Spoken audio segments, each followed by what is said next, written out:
يا أيها الذين آمنوا اتقوا الله ولتنظر نفس ما قدمت لغد واتقوا الله إن الله خبير بما تعملون. بسم الله الرحمن الرحيم. السلام عليكم ورحمة الله وبركاته.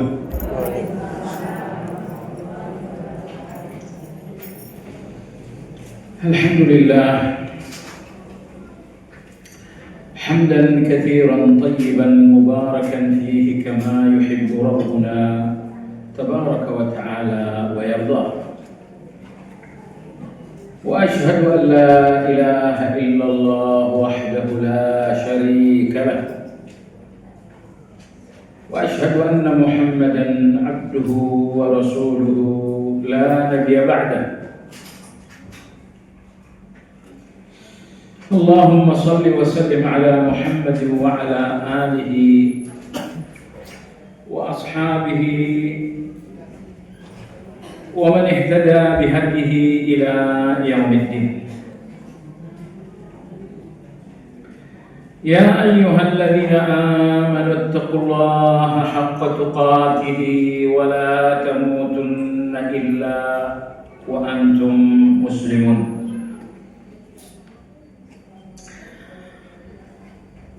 Jemaah sekalian rahimakumullah, insyaallah kita akan melanjutkan kajian rutin kita mengenai kajian nama-nama Allah. Imam Izz bin Abdissalam rahimahullah ta'ala dalam kitab Syajaratul Ma'arif menegaskan bahwa ada 7 tingkatan kemuliaan dalam Islam. Kemuliaan di urutan paling tinggi adalah mengenal Allah. Ini urutan yang paling tinggi, mengenal Allah. Karena tidak ada kenal yang membuat seseorang berubah secara total kecuali kenal Allah. Anda kenal siapapun, kemungkinan besar nggak akan mengubah apa-apa pada diri Anda. Tetapi mengenal Allah Azza wa Jalla menghasilkan perubahan yang sangat total. Karena mengenal Allah berubah pola pikir, berubah perilaku, berubah situasi jiwa.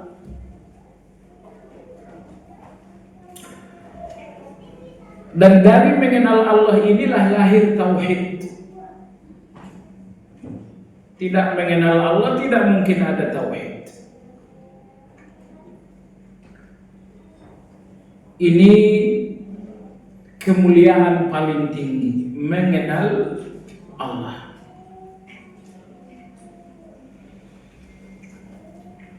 Jemaah sekalian,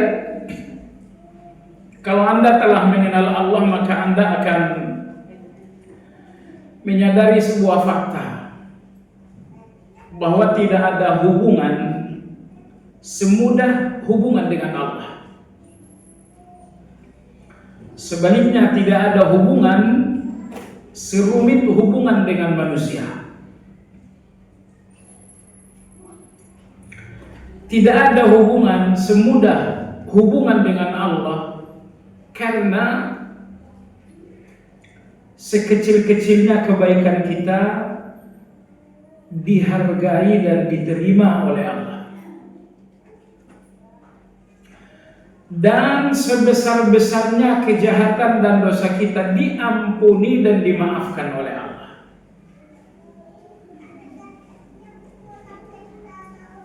maka tidak ada hubungan semudah hubungan dengan Allah. Sekecil-kecilnya kebaikan diterima dan dihargai oleh Allah, dan sebesar-besarnya kesalahan dan dosa diampuni dan dimaafkan oleh Allah. Tetapi tidak ada hubungan serumit hubungan dengan manusia, karena sebesar-besarnya kebaikan sering tidak diakui, dan sekecil-kecilnya kesalahan sering menjadi dendam. Itulah manusia. Tetapi aneh bin ajaib, walau hubungan paling rumit hubungan dengan manusia, namun waktu terbesar kita untuk manusia. Dan walau hubungan terindah, termudah adalah hubungan dengan Allah, tetapi waktu kita untuk Allah tidak masuk kategori yang banyak. Baik ibu sekalian yang saya hormati, kemuliaan di urutan yang kedua, ahwal. Yang dimaksud dengan ahwal adalah situasi hati hasil dari mengenal Allah. Itu dinamakan ahwal. Situasi hati hasil dari mengenal Allah. Misalnya, Anda mengenal Allah Ar-Razzaq, sehingga hati ini penuh dengan kegembiraan. Hati ini penuh dengan optimisme. Nah, situasi hati Anda karena mengenali Allah itu dinamakan ahwal. Contoh kedua, ketika Anda mengenal Allah Maha Kuat, Maha Kuasa, Maha Perkasa, maka muncul situasi hati yang takut. Muncul situasi hati yang khauf atau khasyah kepada Allah Azza wa Jalla. Situasi hati berupa takut ataupun khasyah karena mengenali Allah itu Maha Kuat. Situasi hati seperti ini dinamakan ahwal. Ini istilah dalam tazkiyatul nufus. Tentu ibu-ibu sekalian, ada situasi-situasi hati tapi tidak datang dari mengenal Allah. Misalnya Anda diintimidasi seorang jahat sehingga situasi Anda pun gelisah. Tapi ini bukan gelisah karena mengenal Allah. Gelisah seperti ini tidak ada nilai. Akan tetapi situasi-situasi hati alias ahwal karena mengenali Allah, ini kemuliaan nomor 2. Kemuliaan nomor 3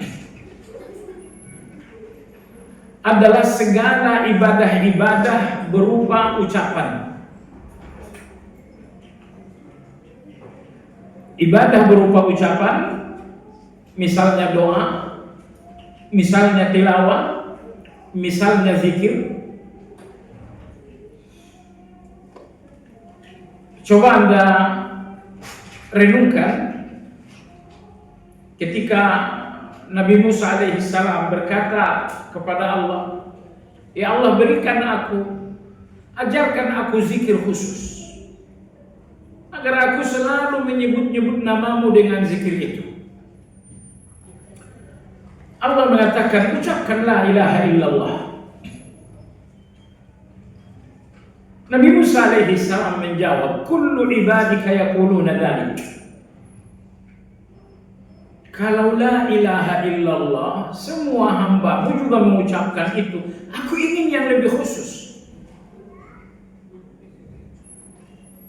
Allah berfirman, "Wahai Musa, tidak ada yang lebih khusus, yang lebih tinggi dari itu. Itu sudah paling tinggi." Selanjutnya Allah menjelaskan,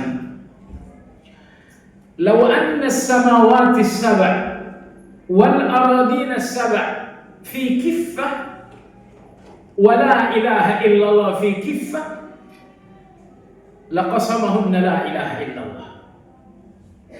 Wahai Musa, seandainya 7 lapis langit digabungkan dengan bumi, lalu ditimbang dengan la ilaha illallah, niscaya la ilaha illallah masih jauh lebih berat. Ini salah satu dalil bahwa ibadah-ibadah ucapan, ibadah menempati urutan nomor kemuliaan di urutan nomor 3. Kemuliaan di urutan yang keempat adalah ibadah-ibadah yang bersifat perbuatan. Anda menjalankan ketaatan, menjalankan amal saleh, menjalankan satu ibadah yang sifatnya fisik, yang sifatnya perbuatan, ini kemuliaan pada urutan yang keempat. Kemuliaan pada urutan yang kelima, adalah meninggalkan segala yang diharamkan oleh Allah. Meninggalkan segala yang diharamkan oleh Allah. Ini nomor 5. Kemuliaan nomor 6 adalah meninggalkan perkara-perkara syubhat dan makruh. Perkara-perkara yang status hukumnya tidak jelas, ataupun perkara-perkara yang hukumnya makruh, meninggalkannya masuk dalam kemuliaan yang ke-6. Kemuliaan yang ke-7, meninggalkan fudul, alias berlebih-lebihan dalam hal yang boleh. Makan itu boleh, tapi jangan berlebih-lebihan. Tidur, berbicara, bergaul, itu semuanya boleh, tapi jangan berlebihan. Berjuang meninggalkan berlebihan dalam hal yang boleh, itu namanya fudul. Ini adalah kemuliaan nomor 7. Nah, saya ingin sampaikan ibu sekalian, kajian Asmaul Husna ini kemuliaan menempati urutan nomor 1. Karena kajian Asmaul Husna satu-satunya ilmu yang sifatnya mengenal Allah. Tidak ada ilmu untuk mengenal Allah kecuali Asmaul Husna. Satu-satunya ilmu mengenal Allah adalah ilmu Asmaul Husna. Mudah-mudahan itu menjadi syukur bagi kita semua, bahwa di dalam kajian Asmaul Husna kita sedang berada di satu kemuliaan tertinggi dalam agama kita. Hari ini insyaallah ta'ala kita akan mengkaji nama Allah yang ke-56, yaitu Al-Mujib. Al-Mujib berarti maha mengabulkan. Maha mengabulkan. Kata mujib merupakan kata sifat dalam bahasa Arab. Adapun kata dasarnya adalah ijabah. Kata dasarnya adalah ijabah. Kata sifatnya adalah mujib. Maka kita sering berkata dalam pembicaraan sehari-hari, doa saya tidak diijabah. Nah, Al-Mujib berarti maha mengabulkan. Dalam Al-Quran tersebut 2 kali dengan 2 pola penyebutan. Pertama, ibu-ibu sekalian, tersebut mujib pada ayat ke-61 dalam surat Hud. Polanya pertama mufrad alias tunggal, yang kedua konteksnya adalah taubat. Disebutkan mujib dengan pola kata tunggal atau mufrad dan konteksnya adalah taubat.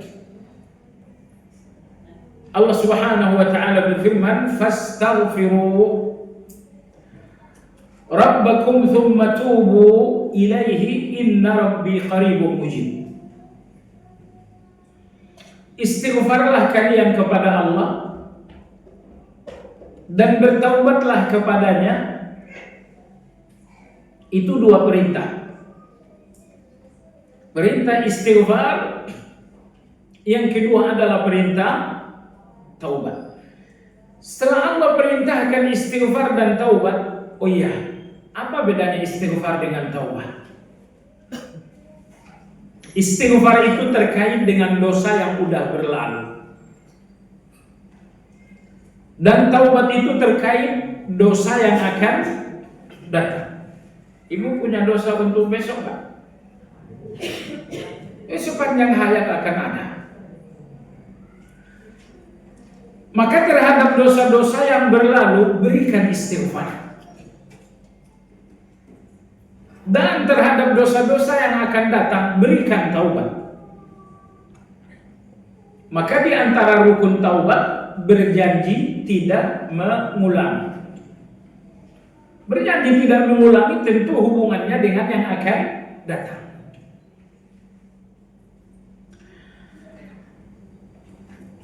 Ibu yang saya hormati, jangan pernah lecehkan istighfar. Misalnya ketika Anda melihat dosa Anda besar dan banyak sekali, lalu Anda istighfar, kemudian dalam hati Anda berkata, apa iya dosa saya hapus dengan istighfar? Bagi Anda mungkin biasa, tapi tanpa Anda sadari, Anda sedang merendahkan istighfar.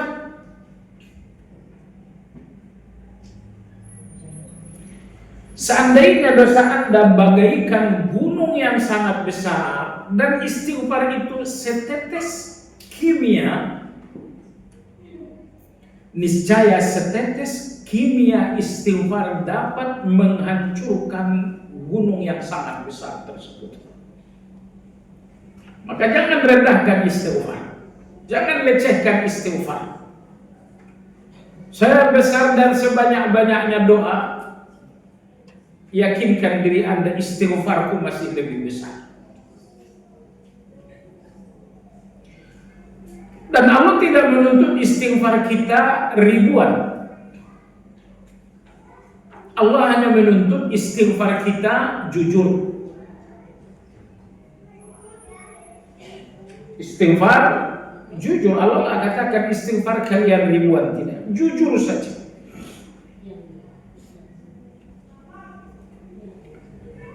Nabi kita bersabda,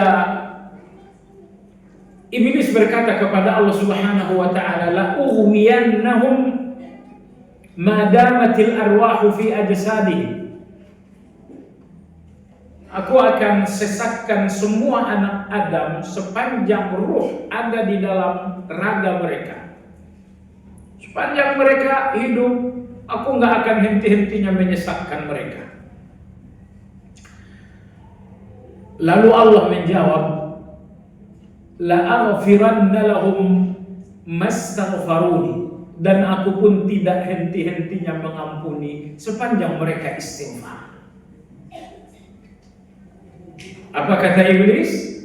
Akan aku sesatkan mereka sepanjang mereka hidup. Allah menjawab, dan akan aku ampuni mereka sepanjang mereka istighfar. Jadi ibu-ibu sekalian, Jangan rendahkan istighfar, jangan kecilkan istighfar hanya karena Anda melihat dosa Anda sangat besar.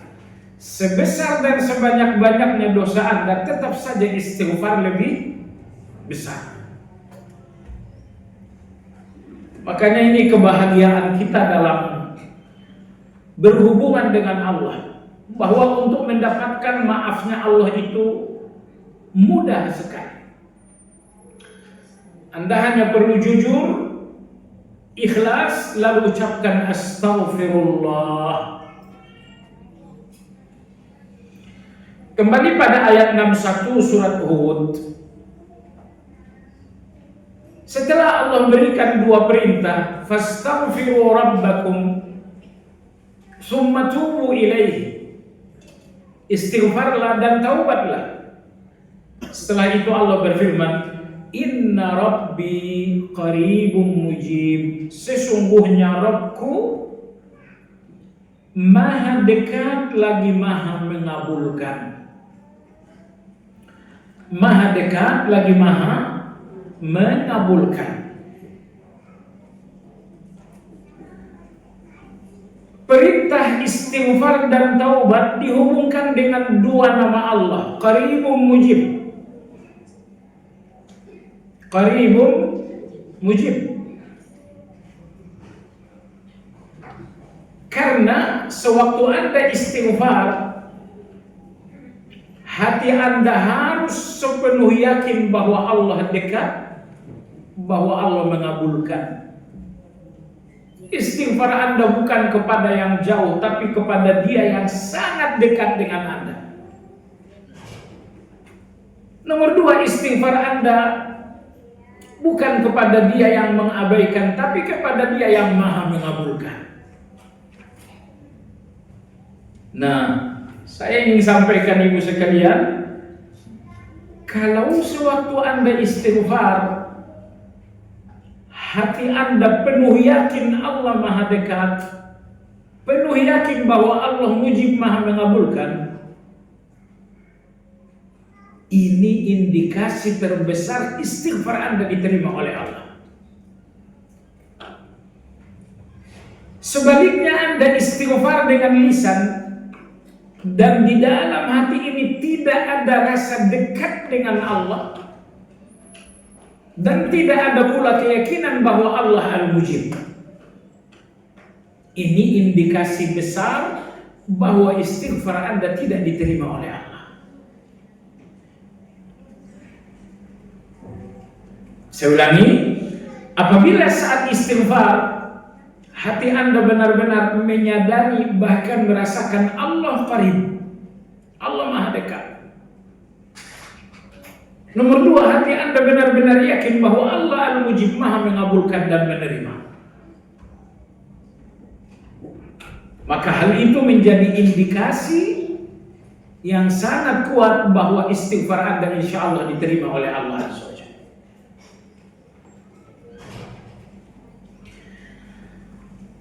Sebagian ulama kita mengatakan di antara tanda doa diterima oleh Allah, ada sebagian tanda sebelum berdoa, ada sebagian tanda sewaktu berdoa, dan ada sebagian tanda sesudah berdoa.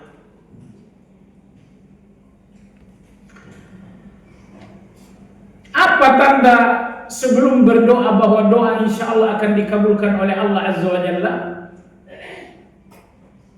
Tanda doa insya Allah dikabulkan oleh Allah sebelum Anda berdoa, tandanya apa? Raghbah. Apa itu raghbah? Satu dorongan yang sangat besar untuk berdoa.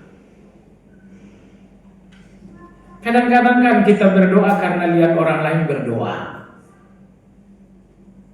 ya kan? Lihat orang lain berdoa, ya sudah kita ikut berdoa.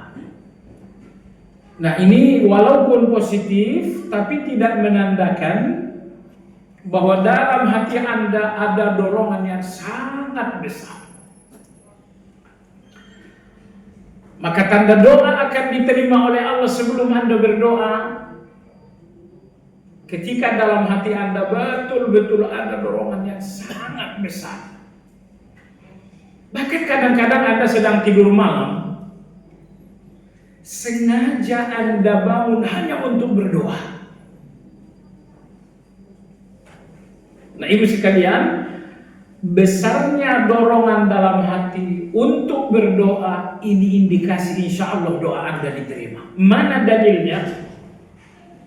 Ayat 90 dalam surat Al-Anbiya. Allah berfirman, bagian akhir saja, innahum kanu yusari'una fil khairat wa yad'unana raghaban wa rahaban. Sesungguhnya mereka para nabi apabila berdoa dikabulkan oleh Allah, karena mereka adalah orang-orang yang selalu segera berbuat baik. Nomor 2, mereka adalah orang-orang yang raghaban, berdoa penuh dengan dorongan, berdoa penuh dengan keinginan.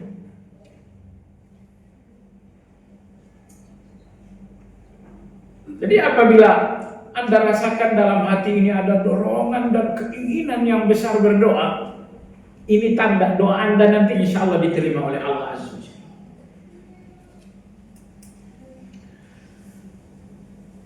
Lantas apa tanda doa Anda diterima oleh Allah sewaktu sedang Anda berdoa? Tandanya adalah qaribun, Anda rasakan dekat dengan Allah. Bahwa jangankan kata, setiap huruf pun Anda yakin terdengar oleh Allah. Saya kok rasanya lagi bisik-bisik dengan Allah.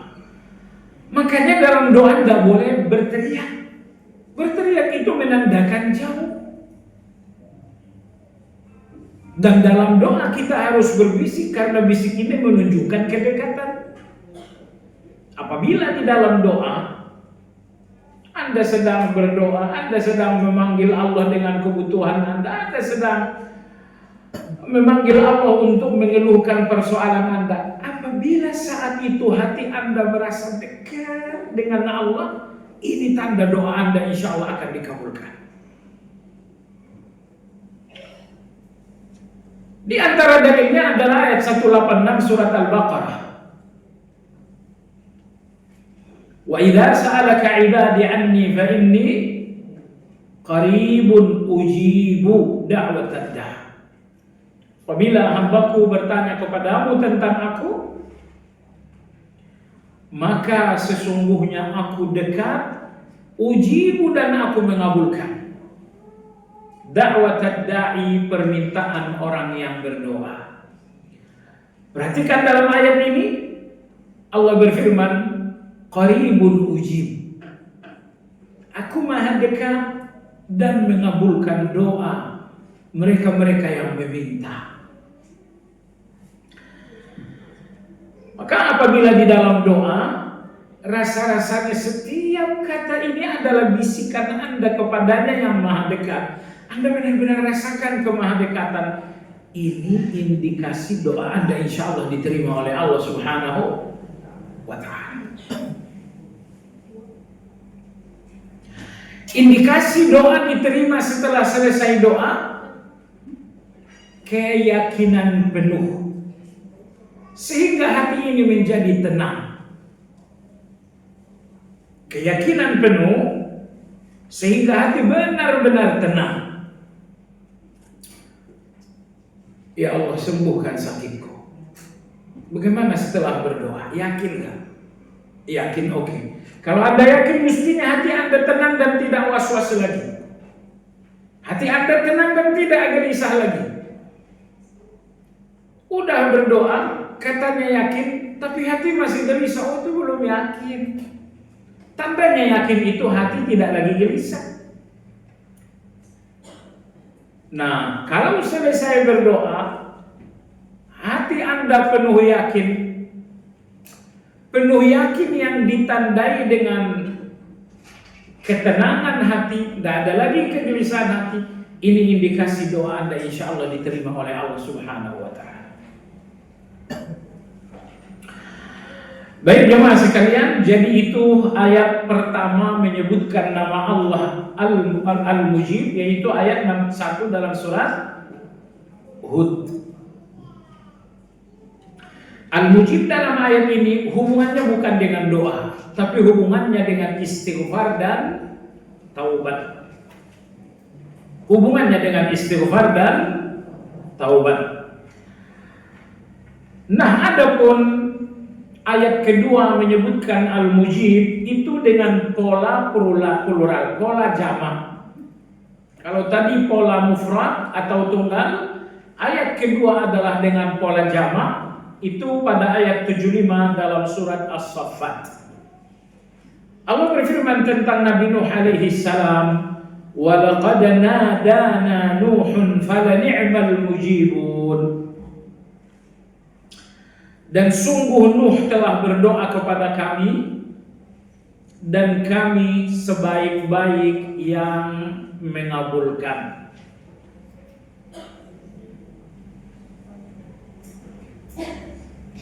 Apa yang menarik pada ayat 75 dalam surat As-Saffat, doa Nabi Nuh alaihi salam dijawab oleh Allah dengan kata kami. Walaqad nadana Nuh falani'mal mujibun. Nuh berdoa kepada kami, dan kami sebaik-baik yang mengabulkan. Mengabulkan dalam ayat ini, Al-Mujib dalam ayat ini dengan kata kami. Kami mengabulkan.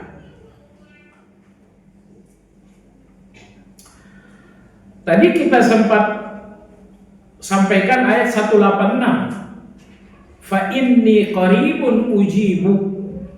Sesungguhnya aku dekat, aku kabulkan. Jadi dalam ayat 186 Al-Baqarah, aku kabulkan. Tapi ayat 75 surat As-Saffat, kami kabulkan. Apa bedanya?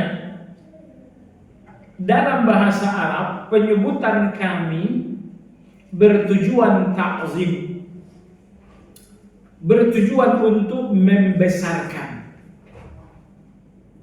Bertujuan untuk membesarkan. Contoh, Allah ingin membesarkan Al-Quran, maka Allah menyebutkan kami. Inna anzalnahu fi lailatul qadar. Sesungguhnya kami menurunkan Al-Quran pada malam Lailatul Qadar. Kenapa Allah katakan kami? Kami dalam bahasa Arab tujuannya untuk membesarkan sesuatu. Karena Allah ingin membesarkan Al-Quran, maka Allah tidak menyebutkan aku turunkan, tapi kami turunkan. Begitu juga dengan doa Nabi Nuh.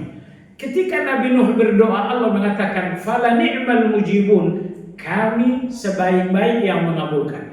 Kenapa untuk doa Nabi Nuh Allah sebutkan kami mengabulkan? Karena Allah ingin membesarkan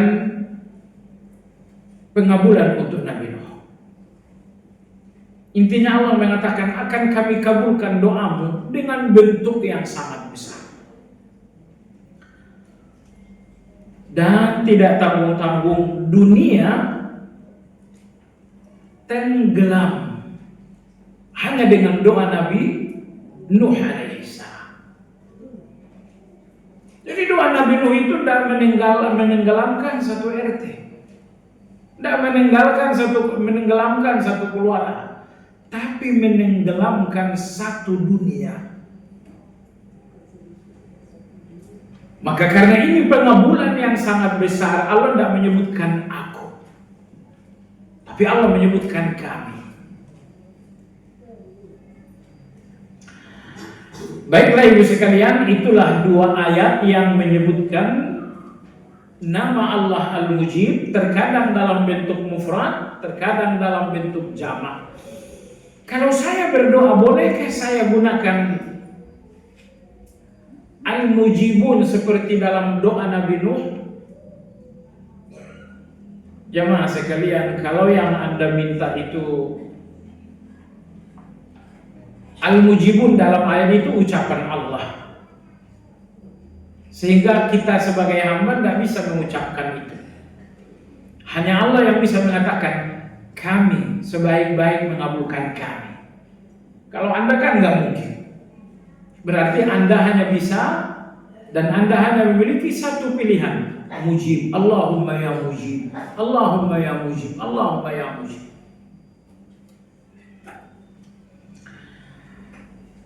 Jemaah sekalian yang saya hormati, al-mujib, betapa Allah Maha mengabulkan, dan Allah mengabulkan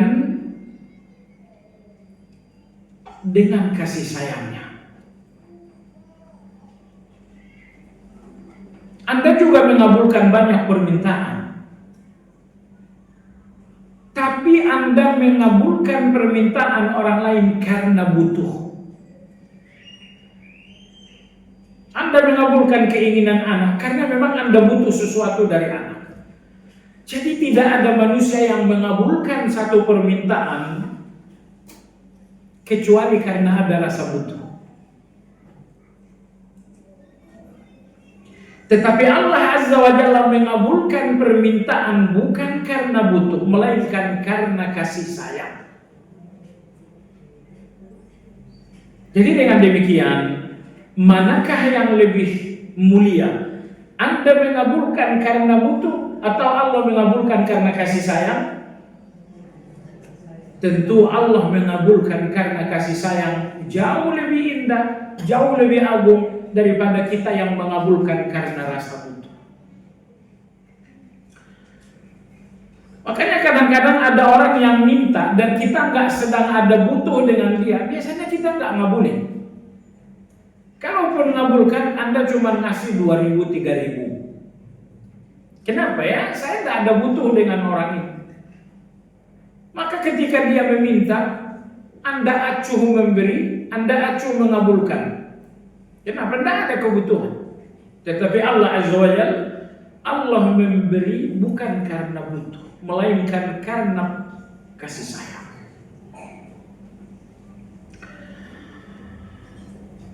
Allah Al-Mujib Maha mengabulkan, bahkan doa iblis pun dikabulkan oleh Allah.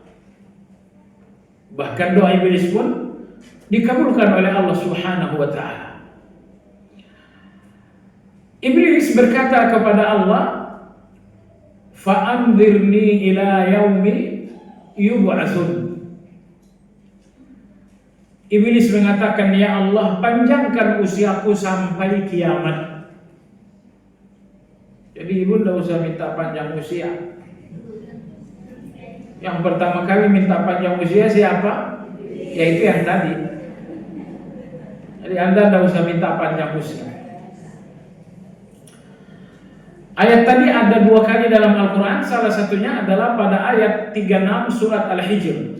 Qala rabbi fa'anzirni ila yaumi yub'atsun. Iblis berkata, "Ya Rabb, panjangkan usiaku sampai kiamat." Allah menjawab, "Qala fa innaka minal munzirin." Baik, kamu akan ditangguhkan, alias usiamu akan dipanjangkan.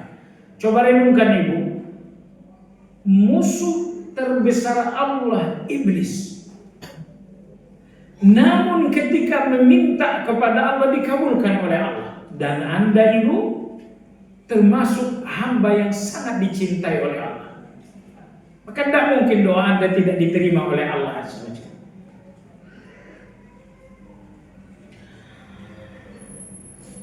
Betapa Allah itu Al-Mujib, Maha mengabulkan, sehingga Allah marah kalau Anda tidak meminta.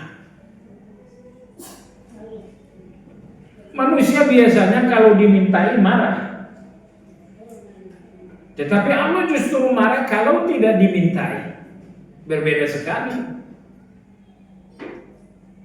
Karena manusia tidak memiliki kekayaan, manusia pun tidak memiliki sifat Al-Mujib, maka meminta kepada manusia hasilnya kebencian dan marah. Namun karena Allah itu Maha Kaya, kekayaan Allah tidak pernah berkurang dengan pemberiannya yang tidak pernah berhenti.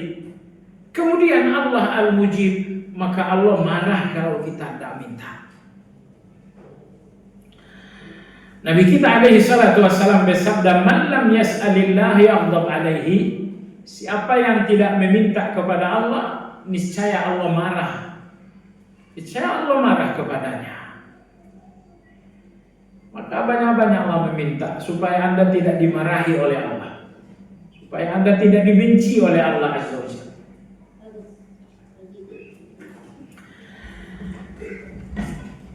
Penulis dalam buku ini mengatakan, al-mujib alladhi yunilu sa'ilahu ma yurid wa yujibul muttarra idza da'ah wa yakshifus su'. Al-mujib artinya adalah yang maha memberi siapapun yang memintanya, yang maha memberi keinginan siapapun yang meminta. Anda punya keinginan, saya punya keinginan. Ternyata keinginan kita itu dikodratkan Allah. Keinginan kita itu difitrahkan oleh Allah agar keinginan itu menjadi pintu kita untuk berdoa. Bayangkan kalau Anda nggak punya keinginan. Bayangkan kalau Anda nggak punya kebutuhan. Pastilah jarang-jarang Anda di depan Allah meminta. Akan tetapi ibu sekalian, Allah fitrahkan kita dengan keinginan, Allah kodratkan kita dengan kebutuhan, agar keinginan dan kebutuhan itu pintu kita berada di depan Allah berdoa.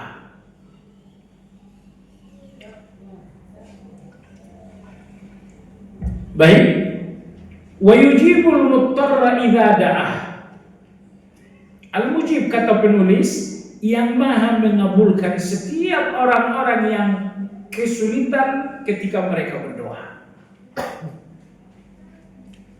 Doa orang yang sedang kesulitan dan doa orang yang sedang tidak kesulitan, mana yang lebih dikabulkan oleh Allah? Orang yang kesulitan. Kenapa? Semakin seorang hamba lemah, semakin ia dekat dengan Allah.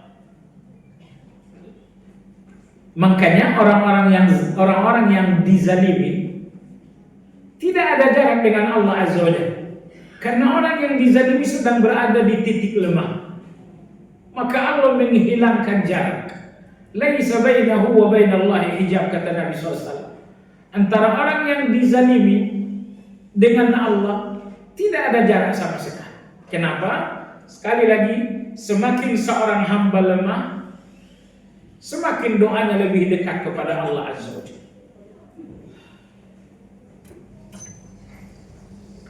Dan itu keadilan. Misalnya Anda yang sekarang ini sedang bahagia, uang banyak, anak-anak sehat, suami setia, rasa-rasanya tidak ada yang kurang.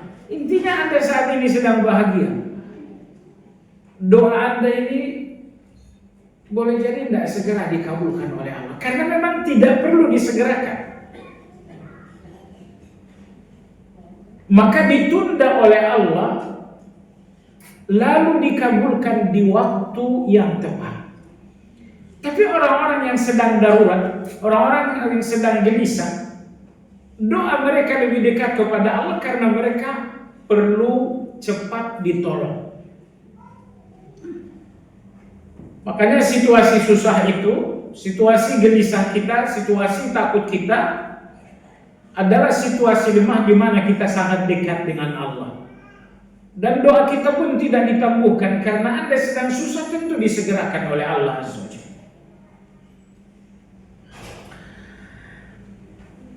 Di sini penulis mengutip ayat 186 dalam surat Al-Baqarah, wa idza sa'alaka ibadi anni. Dan apabila hamba-hambaku bertanya kepadamu tentang aku, fa inni qarib, maka sesungguhnya aku dekat. Sesungguhnya aku dekat.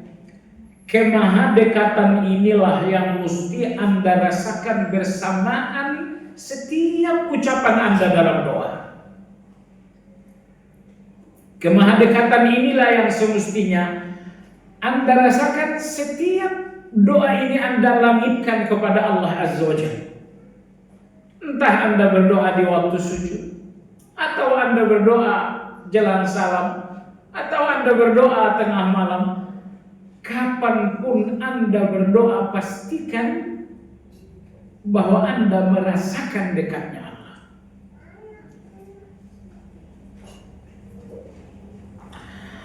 Ujibu da'watad da'i idza da'ani, aku mengabulkan permintaan orang-orang yang berdoa apabila mereka berdoa. Falyastajibu li, hendaklah mereka mengabulkan aku juga. Wal yu'minu, dan hendaklah mereka beriman. La'allahum yarshudun, agar mereka yarshudun dapat petunjuk dari Allah. Perhatikan dalam ayat ini Allah menuntut dua hal sewaktu Anda berdoa. Allah menuntut dua hal untuk doa Anda dikabulkan oleh Allah. Pertama apa?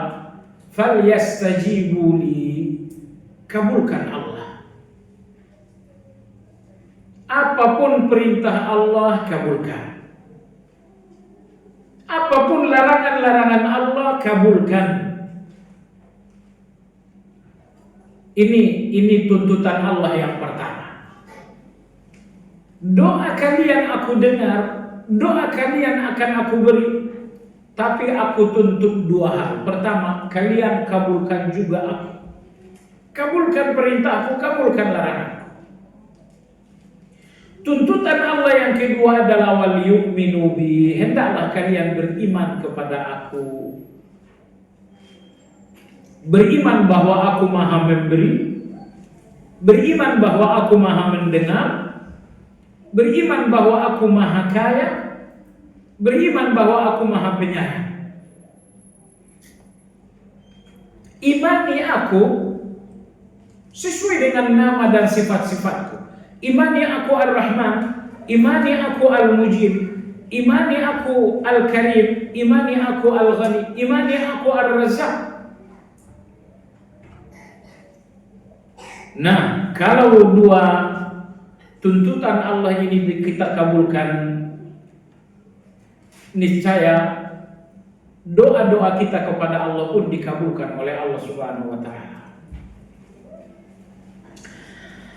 Baiklah, kemudian penulis mengatakan Allah mengabulkan doa dengan dua pengertian. Pertama, terkadang Allah mengabulkan doa secara umum, dan yang kedua Allah mengabulkan doa secara khusus. Mengabulkan secara umum artinya Allah kabulkan doa kita. Allah kabulkan doa kita. Ibu, tidak ada doa yang tidak dikabulkan oleh Allah. Semua doa dikabulkan oleh Allah Azza wa Jalla.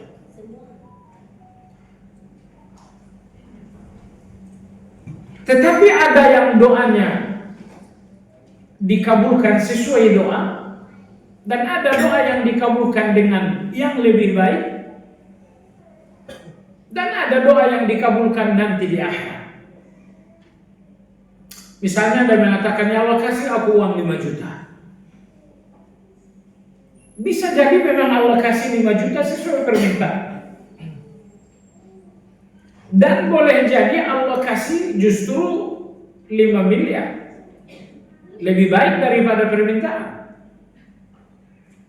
Atau nomor 3, Allah tidak kasih di dunia, melainkan Allah akan tepati nanti di akhirat. Kenapa di akhirat? Saya maunya di sini. Allahu Akbar. Kita ini berdoa modalnya ingin. Padahal boleh jadi ingin itu tidak memiliki nilai hikmah. Kita tahunya berdoa, ngapain berdoa? Ya saya ingin. Itu yang kita tahu dalam doa. Doa kita datang dari ingin kita. Tapi Allah Azza wa Jalla tidak mengabulkan doa kita karena ingin kita, tapi karena hikmah. Maka permintaan-permintaan Anda yang tidak memiliki nilai hikmah akan dirubah oleh Allah menjadi sesuatu yang berbeda. Bahkan ketika doa Anda di dunia ini nggak menjadi hikmah bagi Anda, ditunda oleh Allah sampai di akhirat. Nah, inilah bedanya kita dengan Allah. Kita meminta karena ingin, namun Allah memberi karena apa tadi? Karena hikmah. Ibu, apa hikmah itu? Hikmah itu menempatkan sesuatu di tempat yang tepat. Menempatkan sesuatu di tempat yang tepat, itu namanya hikmah.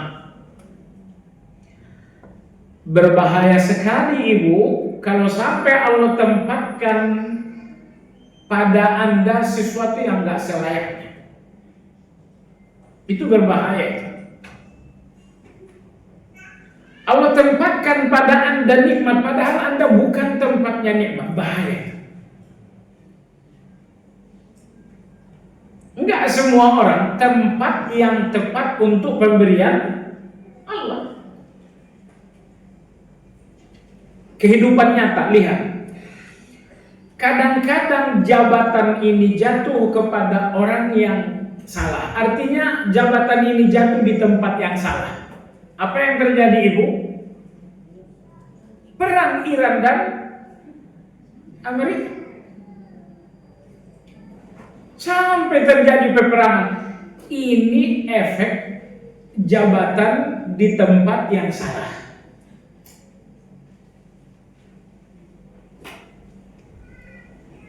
Hakim itu jabatan. Kalau sampai hakim ini jatuh di tempat yang salah, alias orang yang salah, apa jadinya dengan pengadilan? Ingat ibu, tidak selamanya Anda tempat yang tepat untuk permintaan Anda.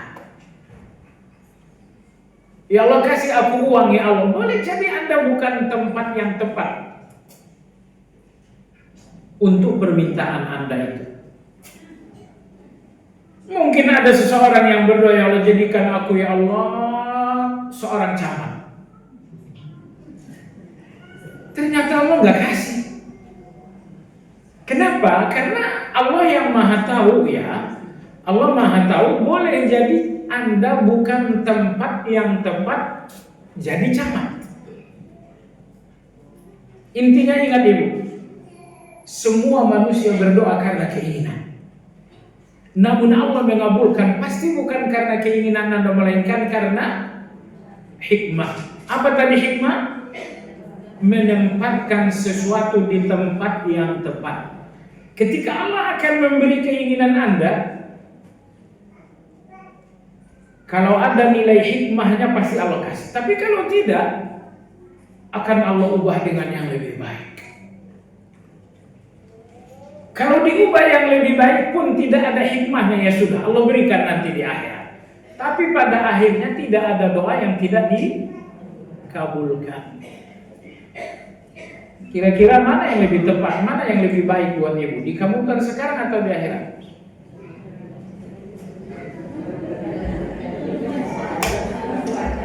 Dua-duanya.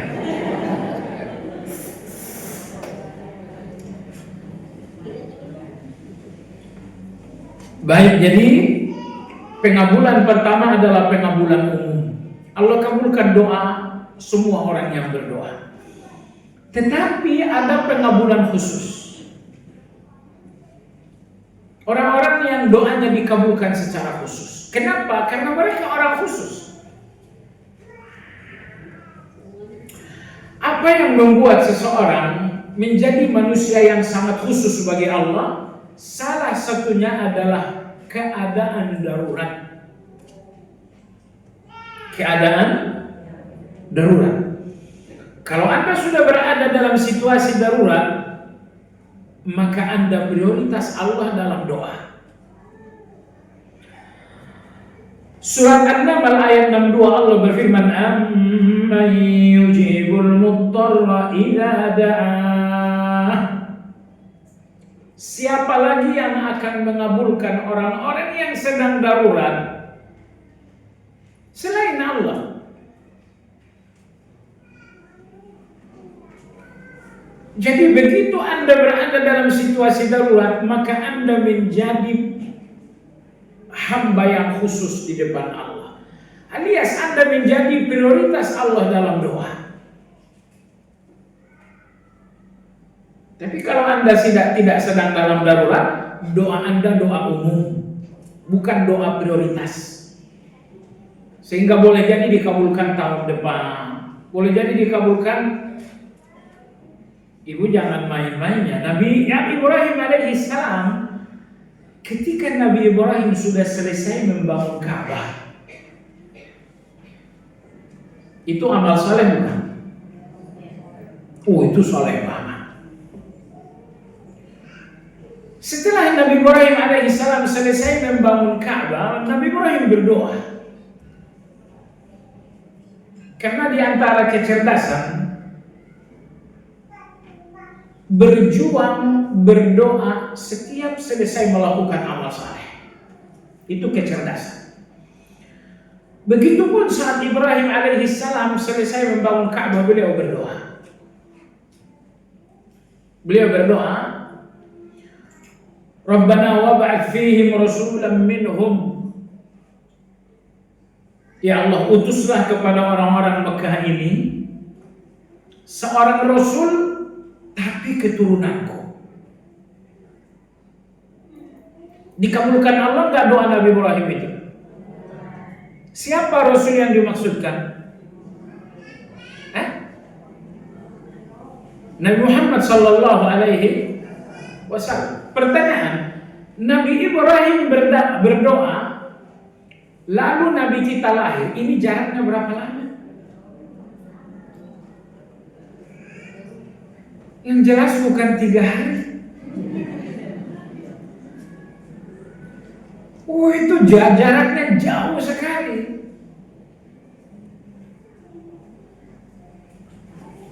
Jadi jangan berpikir saya sih kalau doa jam 12 maunya 12:04 diterima.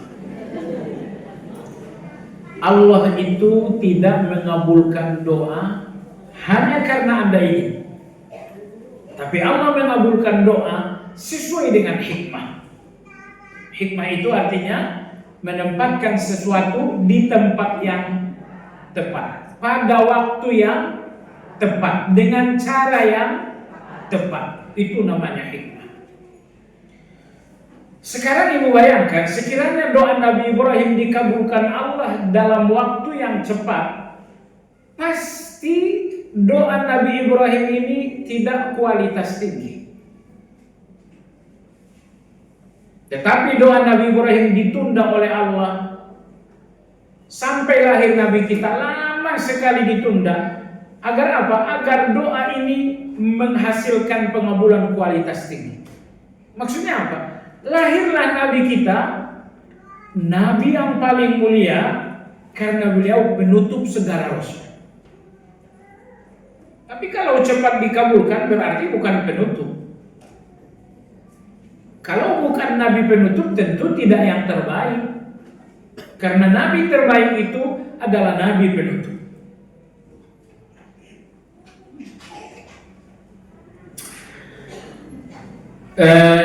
Imam Ibnu Jauzi rahimahullah ta'ala, beliau berkata, ini ucapan beliau ini penting untuk kita renungkan. Kata Imam Ibnu Jauzi rahimahullah ta'ala, ketika seseorang berdoa lalu Allah menunda waktu untuk memberi, mungkin ditunda 2 hari, mungkin ditunda 2 bulan, mungkin ditunda, ibu mau berapa lama ditunda? 2 tahun. Intinya Anda berdoa tapi ditunda oleh Allah memberi. Kenapa ditunda oleh Allah? Kata Imam Ibnu Jauzi, agar penundaan ini menjadi ujian. Agar penundaan ini menjadi ujian. Ujian apa? Ujian di mana setan akan datang. Tuh kan, kamu udah doa tapi Allah nggak mau tahu kan? Tuh kamu udah berdoa 2 minggu loh, dan Allah seolah-olah, dan Allah kayaknya nggak mau dengerin kamu. Kamu udah berdoa kepada yang bernama Allah, nyatanya dia nggak ngasih. Mungkin memang nggak ada Allah itu. A'udzubillah. Oh, Masya Allah, banyak sekali datang pikiran-pikiran buruk di masa penundaan ini. Nah, ibu sekalian, kata Imam Ibnul Jauzi, inilah yang Allah inginkan. Allah ingin melihat Anda berada dalam ujian tadi. Apa yang akan Anda lakukan terhadap ucapan iblis? Misalnya setelah 2 bulan Anda berdoa, iblis datang. Tuh kan kamu berdoa, Allah gak mau tahu kan? Nah, apa yang Anda lakukan terhadap bisikan iblis ini? Ini yang Allah ingin lihat.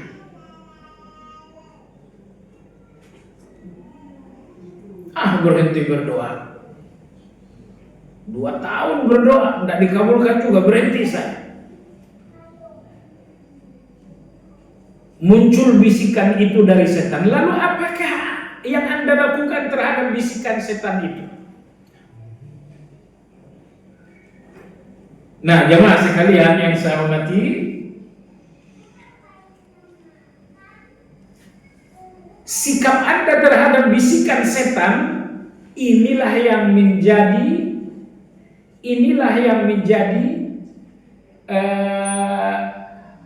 qadarullah fi nafsik. Inilah yang menjadi keagungan Allah dalam diri Anda. Ketika setan mengatakan Allah nggak ngasih, berhenti saja. Tiba-tiba Anda melawan. Enggak, Allah pasti ngasih. Begitu Anda melawan, menandakan betapa Anda sangat percaya kepada Allah. Menandakan betapa Anda sangat percaya kepada Allah Azza wa Jalla. Baik jemaah sekalian yang saya hormati, selanjutnya penulis mengatakan Allah Subhanahu wa taala mengkhususkan orang-orang tertentu dalam doa. Jadi ada orang-orang tertentu doa mereka doa khusus. Siapa itu?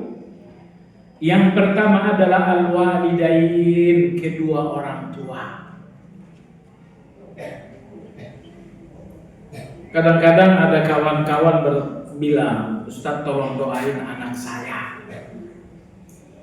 Saya bilang, enak aja doa ente lebih didengar Allah daripada doa saya. Karena Anda adalah orang tuanya. Gak ada doa yang paling dekat untuk anak-anak Anda di depan Allah melebihi doa Anda sebagai orang tua. Oleh sebab itu anak-anak kita jangan doa cuma bentuk tetesan-tetesan untuk anak-anak itu. Kalau bisa guyur anak-anak Anda dengan doa. Bila perlu jangan sampai Anda melihat anak Anda kecuali dengan doa. Misalnya Anda sampai di rumah, pintu dibuka, ternyata ini anakku yang buka. Begitu Anda menatap wajahnya, barakallah, ucapkan doa. Doa terkecil, doa paling sederhana, barakallah. Semoga kamu diberkahi oleh Allah.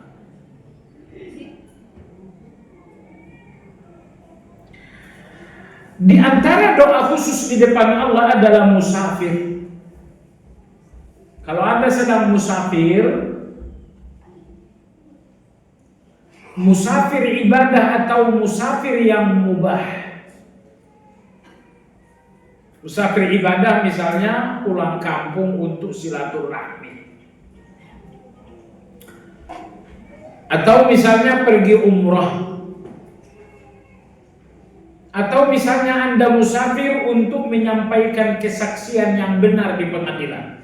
Itu semua safar-safar yang ibadah. Atau safar yang mubah, safar yang hukumnya boleh. Misalnya Anda mau turis. Turisnya kemana? Ya, turisnya tentu bukan ke Eropa. Turis di Eropa, Anda dapatkan pemandangan tapi Anda kehilangan agama. Karena Anda seorang mukmin, maka turisnya Anda misalnya ke puncak dekat.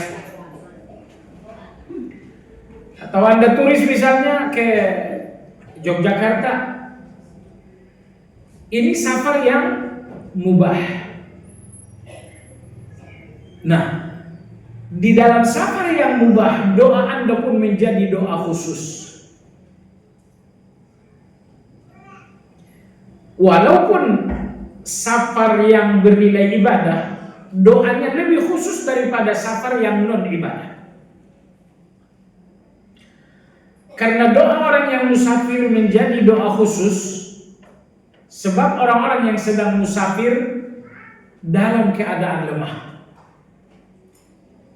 Dalam keadaan lemah. Lemah karena Anda capek, lemah karena tidur tidak menentu, lemah karena di sana di negeri orang, di tempat Anda safar, tidak ada yang mengenal Anda, sehingga mungkin Anda gak nyaman, mungkin Anda dalam bahaya.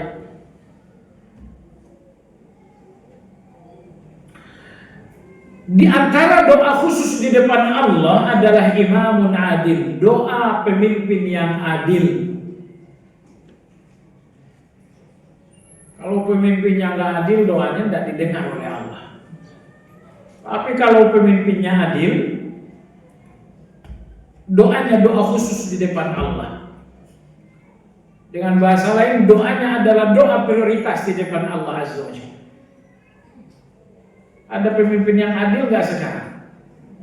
Pasti ada. Kita tahu atau kita nggak tahu, pasti ada.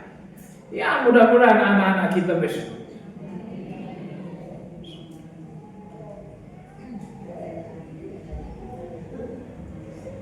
Di antara doa khusus di depan Allah adalah al-mazlum, orang yang sedang dizalimi. Orang yang sedang dizalimi, doanya doa prioritas di depan Allah. Dan di antara doa khusus di depan Allah adalah doanya orang yang saleh. Doanya orang yang saleh adalah doa prioritas di depan Allah Azza wa Jalla. Selanjutnya di sini penulis menyebutkan di antara doa yang tidak pernah ditolak oleh Allah adalah doa seorang sahabat yang bernama Sa'ad ibnu Abi Waqqas. Ibu sekalian, ketika terjadi perang Badar, satu-satunya prajurit kaum muslimin yang memiliki panah adalah Sa'ad bin Abi Waqqas. Pasukan-pasukan lain tak ada yang punya panah. Hanya Sa'ad bin Abi Waqqas saja yang memiliki panah. Nah, ketika dua pasukan telah berhadapan-hadapan, Sa'ad bin Abi Waqqas mengambil anak panah untuk membidik musuh. Ketika itu Sa'ad berdoa, ya Allah, tepatkanlah bidikanku. Mendengar Sa'ad radhiyallahu anhu berdoa seperti itu, Nabi berdoa lagi, Allahumma stajib li Sa'ad. Ya Allah, kabulkan doanya Sa'ad. Akhirnya bidikan Sa'ad tepat sasaran. Yang ajaib ibu sekalian, sampai kapanpun nantinya doa Sa'ad ini selalu diterima oleh Allah. Padahal Nabi cuma pernah mengatakan, ya Allah, terima doanya Sa'ad. Maka sepanjang hayat, semua doa-doa Sa'ad dikabulkan oleh Allah secara sangat ajaib.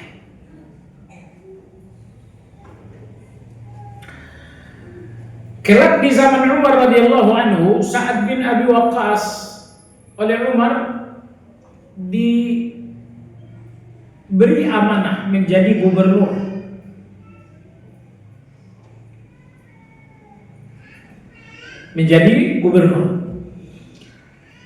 Lalu dalam satu kesempatan Umar radhiyallahu anhu berkunjung kepada provinsi tempat beliau menjabat. Kalau tidak salah di daerah Madain. Umar radhiyallahu anhu mengumpulkan rakyat. Beliau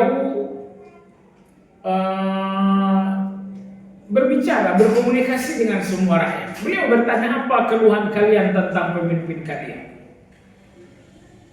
Semua rakyat dikumpulkan, Lalu Umar berkata, aku angkat untuk kalian pemimpin bukan untuk zalim kepada kalian, tetapi untuk membawa keadilan untuk kalian.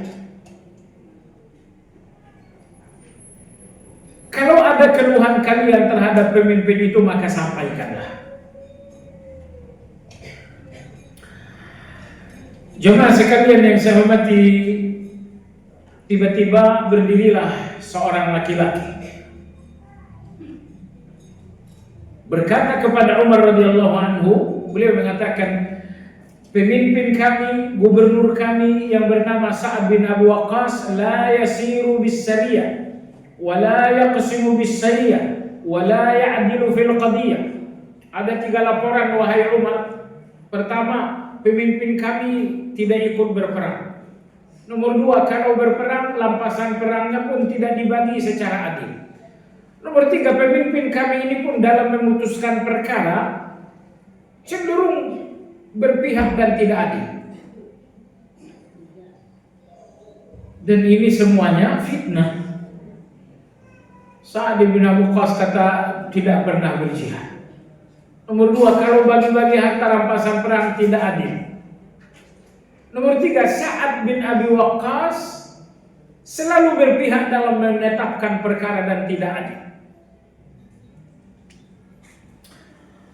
Terhadap 3 laporan ini Umar bertanya kepada Sa'ad, wahai Sa'ad, apa pendapat? Kamu digugat dengan 3 laporan ini. Sa'ad radhiyallahu anhu mengatakan, ama wallahi la aduwan nabi thalath. Wahai Amirul Mukminin, dia menggugat saya 3 gugatan, maka saya pun akan berdoa untuknya 3 doa. Allahu Akbar.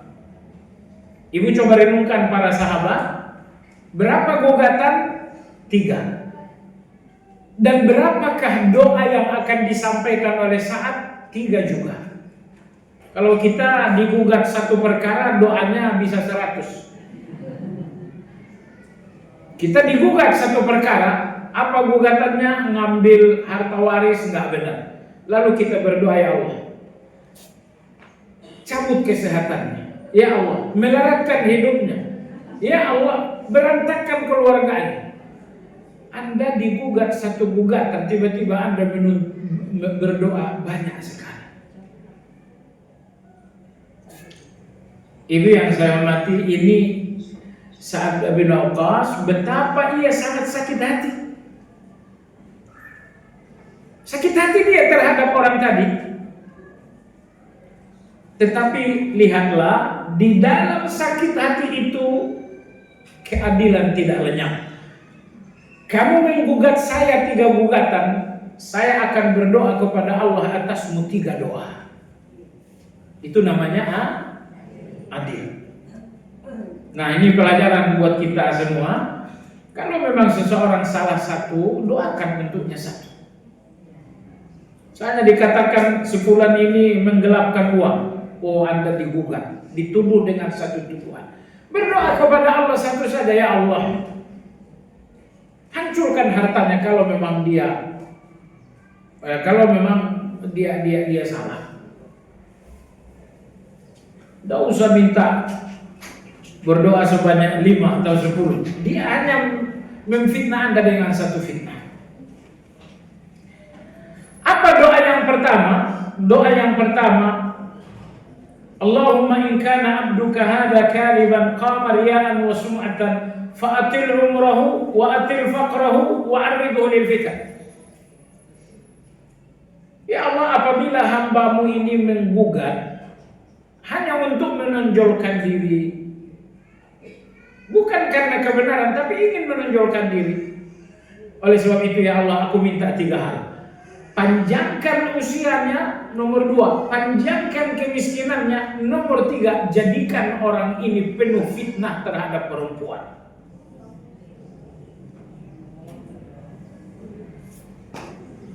Apa yang terjadi, ibu sekalian? Allah berikan usia yang sangat panjang kepada laki-laki itu, tapi dengan kemiskinan yang sangat buruk.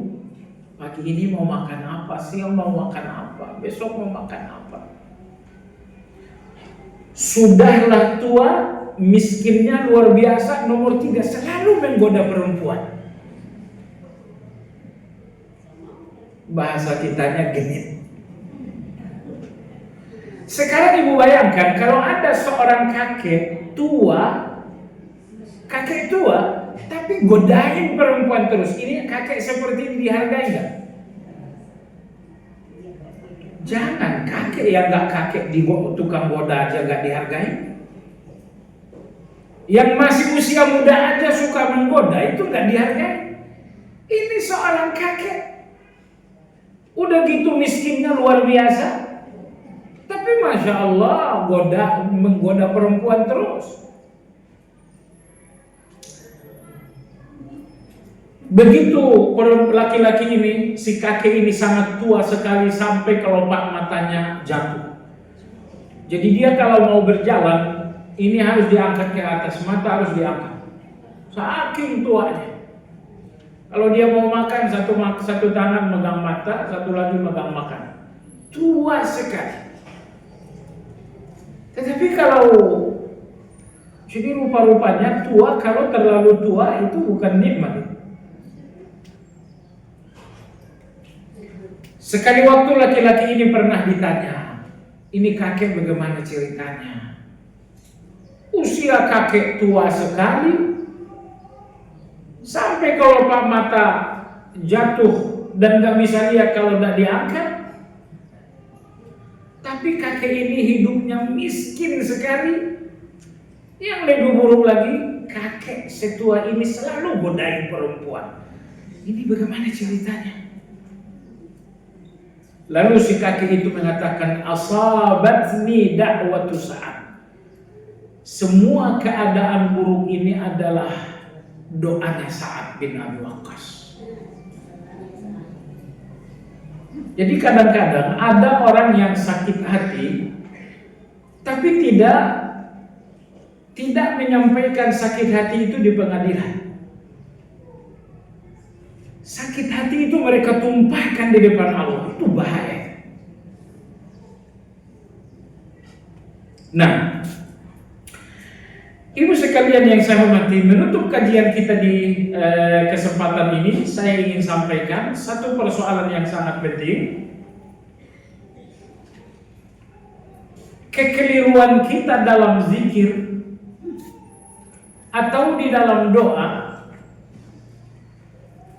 kadang-kadang keinginannya lebih dominan daripada nilai ibadahnya, sehingga doa kita ini diabaikan oleh Allah. Saya ulangi, kadang-kadang kita berdoa atau kita berzikir, keinginan kita inilah yang lebih tinggi daripada nilai ibadahnya. Contoh, di pagi hari Anda membacakan zikir, Allahumma afini fi badani. Ya Allah, afiahkan badanku, sehatkan badanku. Begitu kan? Pertanyaannya, di dalam zikir ini ada keinginan Anda, yaitu sehat. Tapi di dalam zikir ini juga ada ibadahnya.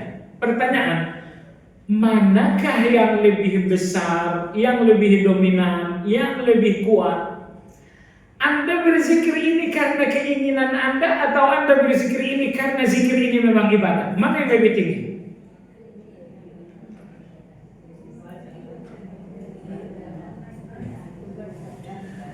Masalahnya ibu sekalian, di antara penyebab doa dan zikir kita diabaikan oleh Allah Azza wa Jalla, kalau nilai ibadahnya dinomor duakan dan keinginannya dinomor satukan. Nilai ibadah dari zikir dan doa itu haknya Allah. Keinginan Anda dalam zikir dan doa adalah haknya Anda.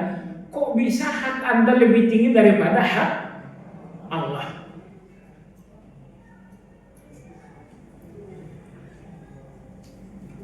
Contoh kedua, Anda berdoa, Rabbana hab lana min azwajina wa dhurriyyatina qurrata a'yunin waj'alna lil muttaqina imama. Ini doanya kan?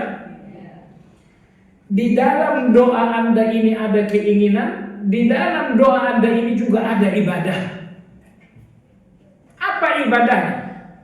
Kan Allah yang nyuruh ibadah, Allah yang nyuruh doa. Semua yang diperintahkan oleh Allah itu berarti ibadah. Baik, di dalam doa ini ada dua hal yang tumpang tindih. Di dalam doa ada keinginan, di dalam doa ada ibadah. Pertanyaan, motif utama Anda berdoa, keinginannya kah motif utama atau nilai ibadahnya yang menjadi motif utama? Apabila ternyata keinginan itulah yang menjadi motif utama doa dan zikir, bukan ibadahnya yang menjadi motif utama, wajar kalau doanya tidak diterima.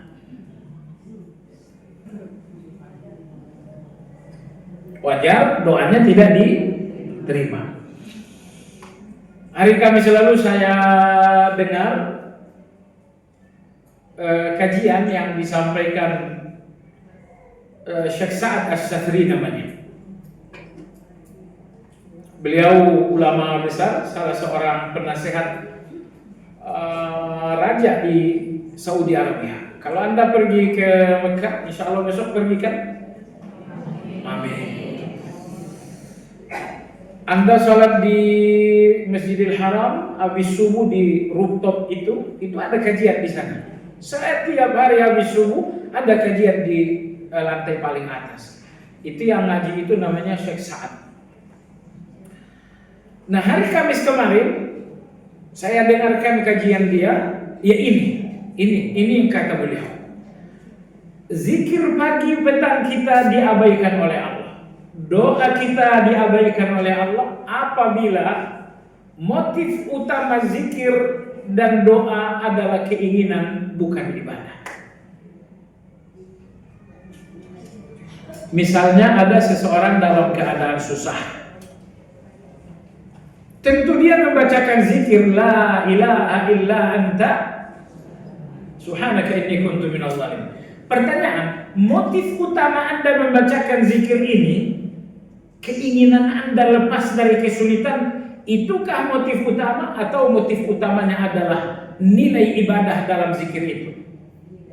Kata Syekh Sa'ad Asy-Syafri hafizahullah ta'ala, kalau motif utama dalam doa dan dalam zikir adalah keinginan bukan ibadah, insya Allah itu diabaikan oleh Allah. Nah, ini ilmu baru barangkali ibu sekalian. Makanya nanti ketika Anda zikir, ketika Anda berdoa, luruskan niat dulu. Luruskan niat dulu sebelum zikir dan doa. Ya Allah, doa ini pertama kali untuk mendapatkan ridhamu, nomor dua adalah untuk mendapatkan keinginanku. Ya Allah, zikir ini pertama kali untuk mendapatkan ridhamu, yang kedua adalah untuk mendapatkan keinginanku. Jangan sampai keinginan kita dinomorsatukan. Wallahu ta'ala a'lam. Ya, sampai di sini kajian kita.